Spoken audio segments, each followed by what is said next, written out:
Welcome back to Witchy Ways for Modern Days. I am so glad that you're here with me again.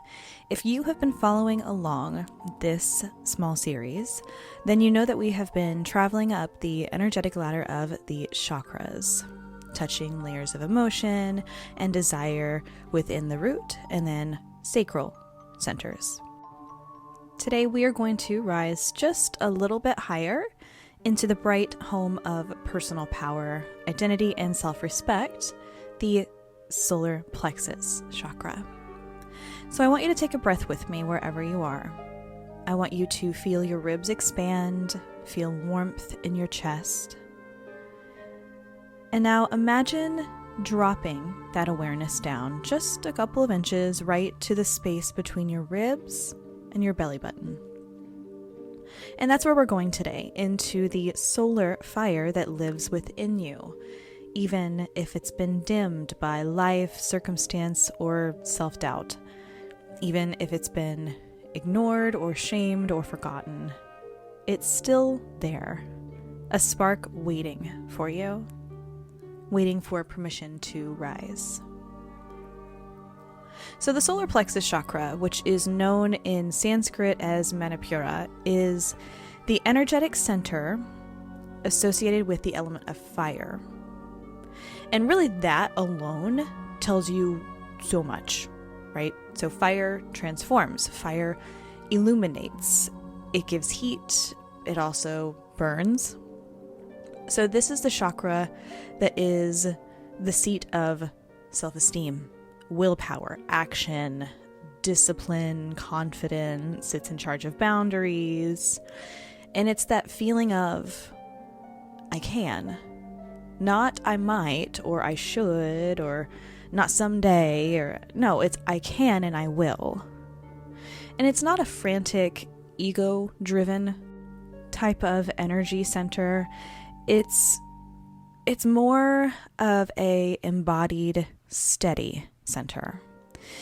It's the one that says, I know who I am and I honor who I am. So if the root chakra is about survival and the sacral is about desire, then the solar plexus, when you boil it all down, it's about direction. So desire asks us, what do we want? Solar plexus asks us, well, how do I move towards that? It's the bridge between feeling and doing, between vision and manifestation. We often think of magic as happening in the spiritual or astral realms, but the solar plexus is where magic really becomes real physically. It's where the intention becomes motion, where dreaming about something becomes a decision about something.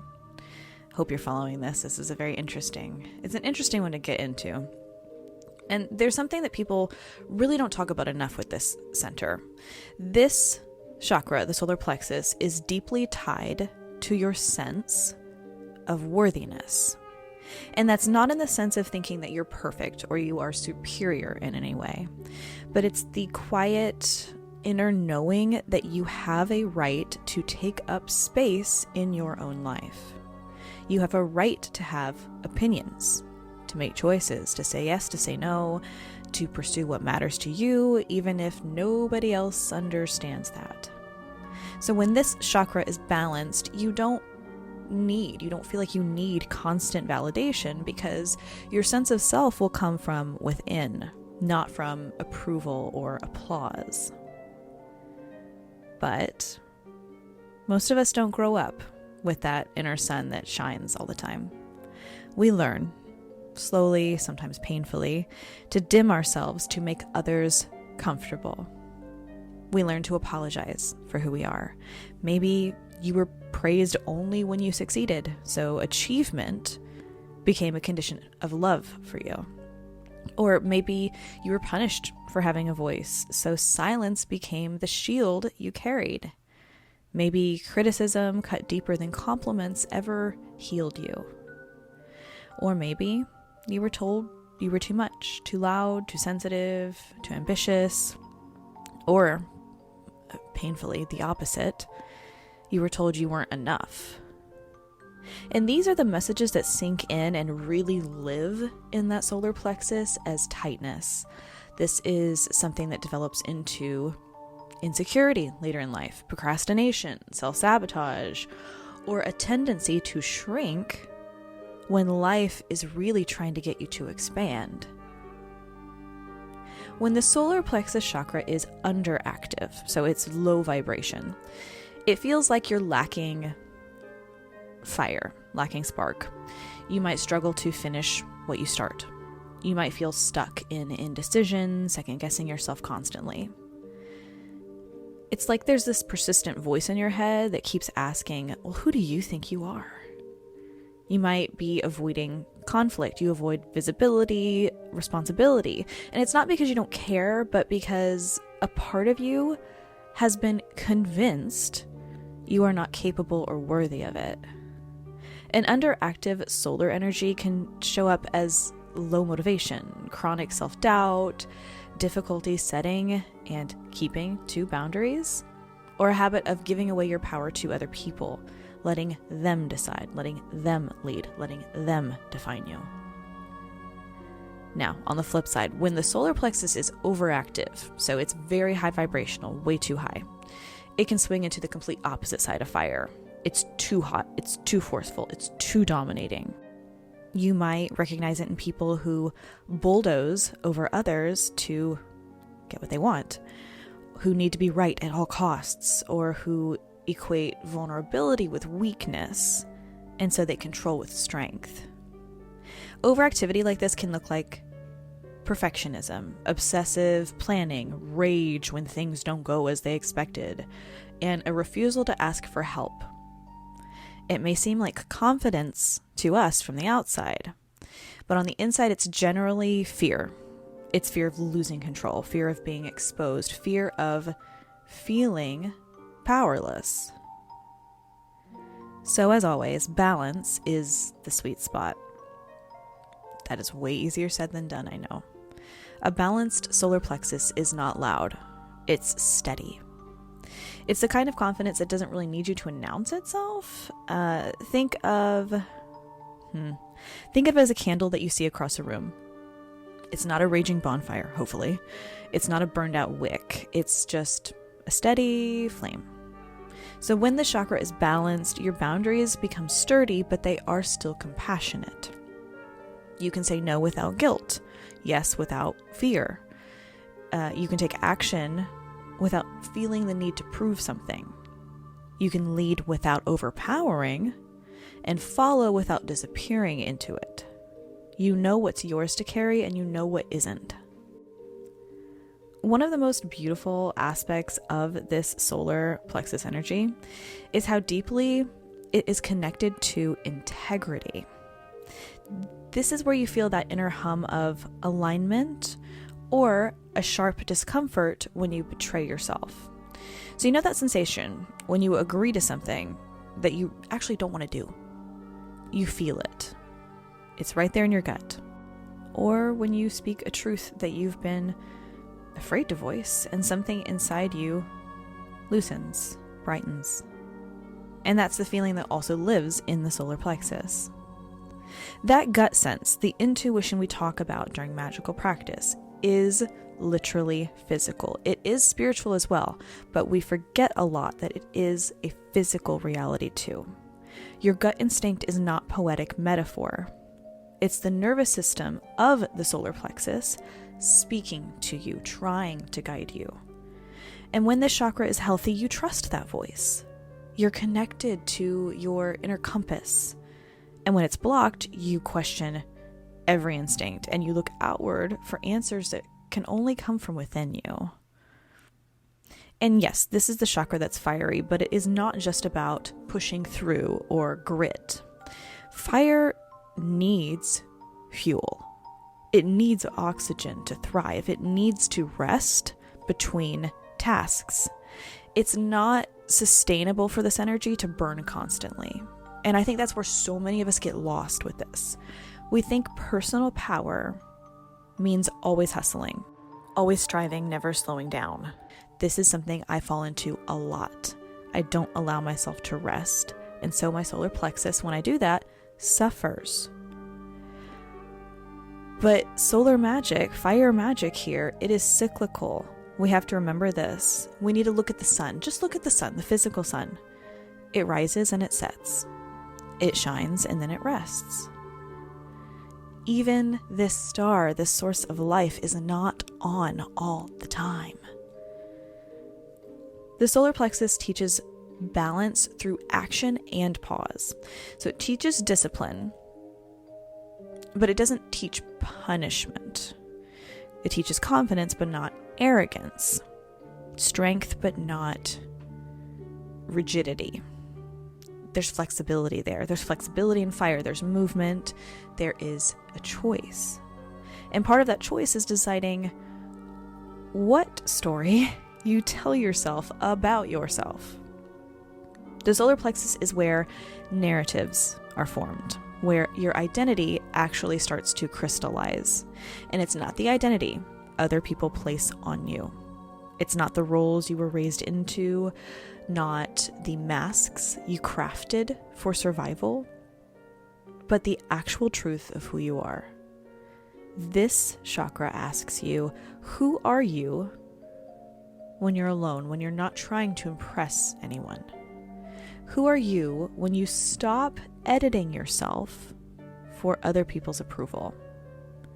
Who are you when you stand alone and still feel whole? That can be a very scary question, because the solar plexus is also where we have to confront parts of ourselves that we've hidden away. Not because they were bad, but because they weren't safe to show at any specific time. Your dreams, your ambitions, your voice, your anger, your worth, they might all still be waiting in the center, sort of buried, hidden away, whispering, it's time for us to come out now, right?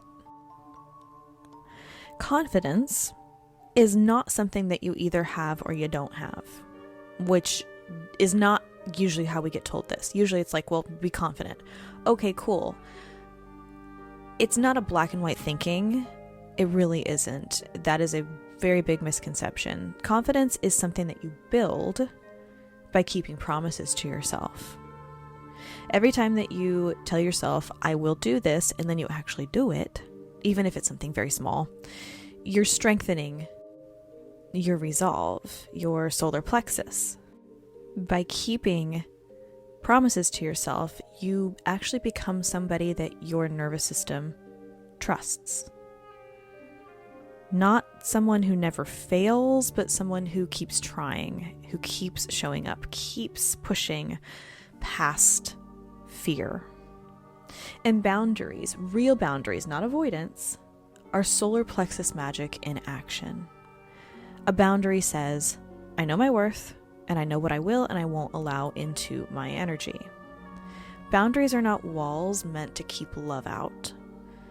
They are doorways. They're meant to protect your inner fire from winds that would blow it out, or fuel that would make it burn too fast or too hot. Now there's an energetic posture to this chakra. Shoulders back, spine tall, belly awake, soft. When you feel shame, what physically happens to you? Well, some people curl inward. They hide their stomach. They protect the solar center. Shame lives here a lot, and so does pride. But I'm not talking about ego pride or superiority or anything like that. I'm talking about the simple pride of, like, I tried, I showed up, I honored myself, and that's enough. That all lives in this one energy center. That is why it's such an important one. Manipura, said the Sanskrit word. It literally translates to city of jewels, which I think is so beautiful. So, a place of shining jewels. And imagine that, your power center. It's a treasure chest of shimmery jewels and resilience and confidence and clarity. You don't have to put anything there or hoard anything there. It's already there. You just have to uncover it, pull it out of the chest. Like, dusting off a forgotten artifact that's always been valuable, but you forgot you owned. If the sacral energy is the moon, solar plexus is the inner sun. And a healthy life needs both to be balanced. It needs emotion and direction. We need flow and we need focus, determination and desire. Too much moon, you are likely to drift without action. You're going to be in your feels, basically. Too much sun, and you're going to burn without feeling. You're going to be too much. What I love most about working with the solar plexus in particular is the way that it can transform fear. Not by eliminating it, but by putting it in a context that makes sense. Fear becomes information you can use, not a dictator. Fear can become a voice at the table, but not the voice holding the microphone. Fear is the thing that tells us something matters. But the solar plexus filters that information and says, well, yeah, that matters, but I can handle it. And the beautiful, really humbling truth of this is that confidence doesn't come from never failing. It comes from failing and then realizing you're fine, you're still whole. It comes from disappointing somebody and realizing you're still worthy. You failed, but you're still worthy. It comes from making decisions and standing by them, even when you second guess yourself later. It comes from the willingness to be seen not as perfect, but as real. So there is that common misconception in spiritual circles that confidence is loud, it's social, it's extroverted, it's charismatic. But the solar plexus shines in introverts too, and I always find this quite lovely because I don't think it's understood enough, really, the importance of the solar plexus in introverts. Quiet confidence is still confidence. Refusing to argue unnecessarily is still confidence. Knowing who you are and not needing to announce it, not needing to be outwardly, look at me, or outwardly, I'm going to interact with all these people, that is solar power in one of its most elegant forms. And if you've ever been around someone who is actually deeply rooted in their solar plexus energy, you're going to notice that they have this calm sense of clarity. They're not people that rush. They don't scramble. They don't perform. They speak when they need to speak and they listen the rest of the time. They don't feel a need to prove their worth because they're embodying it already. And none of this is fixed. I don't want you to think, okay, well, that's not who I am, so obviously my solar plexus is just going to be a little bit blocked or different. No, it's not fixed. You're not going to be a solar plexus centered, confident person, or not a confident person with a low vibrational solar plexus. You're always going to be in process. We are always supposed to be learning how to hold and balance our fire more wisely. So some days you will feel fiercely capable and motivated. And other days you are going to feel insecure and small. It's a fact of life. And both states are normal. What matters is how you treat yourself through them. Are you shaming yourself for self-doubt, or are you telling yourself, letting that solar plexus tell you that you're okay and you're still here? This is the chakra that is also tied to digestion. Not just physical digestion, but emotional digestion. What do you keep? What do you release? What do you integrate into your identity, and what do you let pass through it? Your gut is always speaking, telling you what nourishes and what harms you. And listening to that is a sacred act of personal power. Your magic your spells, your rituals gain a different kind of energy when you work with your solar plexus. So instead of just hoping something is going to happen to you, you begin to feel a conviction that you can participate in actually making it happen.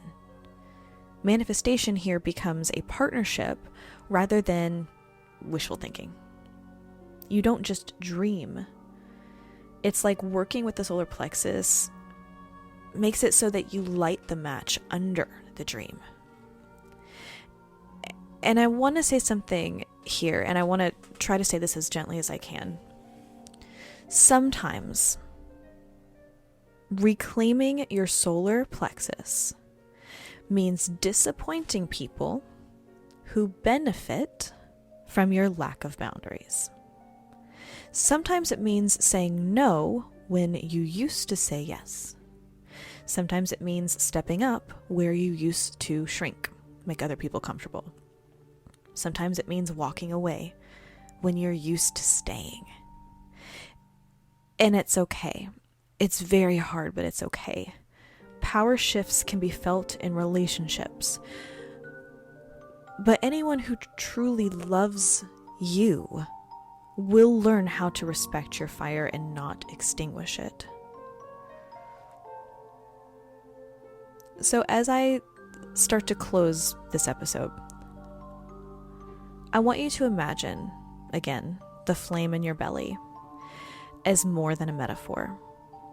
Imagine the little fire that is your solar plexus as something ancient, like a hearth fire that kept your ancestors alive. Think of it as something holy, like the flame that's carried by priestesses in temples. Something personal, like the spark that keeps you going during your hardest days. Allow it to spark during the hard days.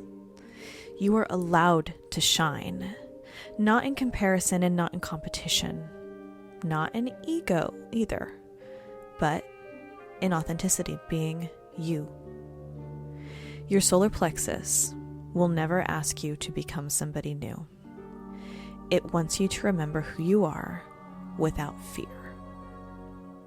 So take a breath with me as we close. We're going to inhale and imagine a warm light collecting right in that upper belly.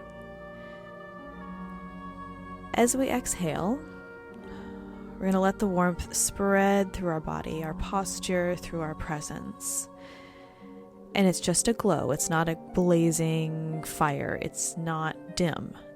It's just a steady, steady glow of light that floods the body. This is your solar plexus. Be kind to it, and it will be kind to you. I want to thank you guys for being here with me, for being a part of this as I talk about this part of the conversation into the chakras. These journeys into the chakra system are not meant to be just informational. They are meant to be invitations. I want them really to be invitations for you to live in deeper alignment with yourself, to know yourself a bit more fully, to choose yourself a little more bravely. I want you to live with as much understanding of your energy centers as possible so that you can live the most fulfilled life, materially and spiritually, that you possibly can. And if I can help, at least in part, I want to. So this one has been the solar plexus episode of Witchy Ways for Modern Days. If this episode did stir something in you, if this one really resonated, just carry it gently into your day. Notice where and when you've been shrinking, when you may have been burning too hot, where you might be honoring yourself or dishonoring yourself by making yourself small. And I want you to remember that you do not need permission to shine. Within that energy portal, you already carry the sun. Until next time, friends, I hope that your inner fire guides you to wherever you need and want to go. Blessed be.